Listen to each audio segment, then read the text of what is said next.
What is the book Family Ministry That Counts all about? It is a family ministry that counts, literally.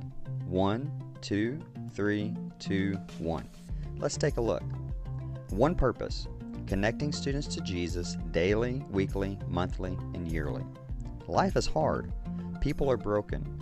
Ministry is an attempt to help broken people become whole and whole people to become broken for broken people. Pastors are broken too. We overcomplicate ministry because we want to please people. Because of this, we add more programs. But as we strip ministry down, we see that it is fairly simple. Ultimately, we have one purpose: to help students connect to Jesus daily, weekly, monthly, yearly. This purpose is simple, direct, and incomplete. It is not how we do what we do, but why we do what we do.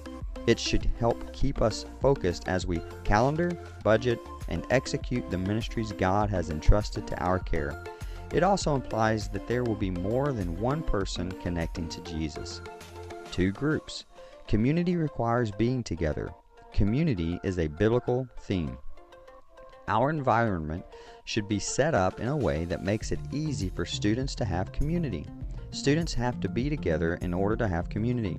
Students thrive when they hang out in big group and small group settings.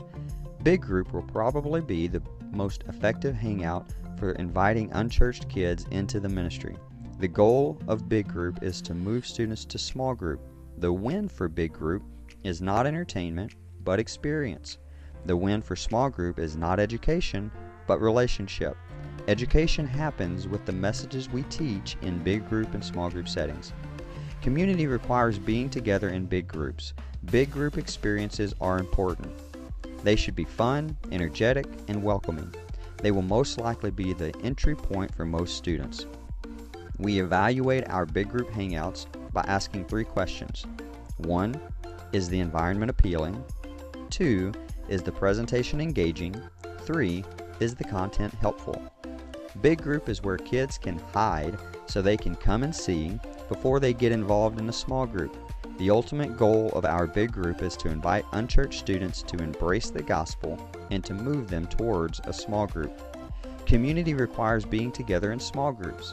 Small group experiences are important. Our small group experience should give students nouns. Nouns are a person, a place, a thing, and an idea. The person is the small group leader. Small group leaders should be present, create a safe place, partner with parents, make it personal, and move them out. The place should be safe and should be a physical, unchanging location. The thing is God's story throughout history. The idea is the vision students should have from God on how their story fits into His story. It is our job to give students a person, a place, a thing, and an idea. 3 decisions. Spiritual formation made easy. Spiritual formation is simply helping students meet Jesus for the first time, helping them fall in love with Him by getting to know Him better, and helping them begin to serve Him. We believe it starts with us as pastors. What makes the Great Commission so great? Jesus chooses to let us participate in God's story. He invites us in the same way He invited His original disciples. Meet me, fall in love with me, serve me. Evangelism was not the first thing on Jesus' mind. It was the climax or the natural outcome of His ministry. As we go deeper with intimacy with Jesus, pray with passion for God's presence and power, build leaders for ministry, disciple students to move toward maturity, penetrate the culture through relationships, and create outreach opportunities, we will see more students meet Jesus, fall in love with Jesus, and serve Jesus for the rest of their lives. Now that is a life worth living. 2 influences. Influencing the influencers. If we truly want to have a lasting impact with students, we must realize that influencing only students is not the answer.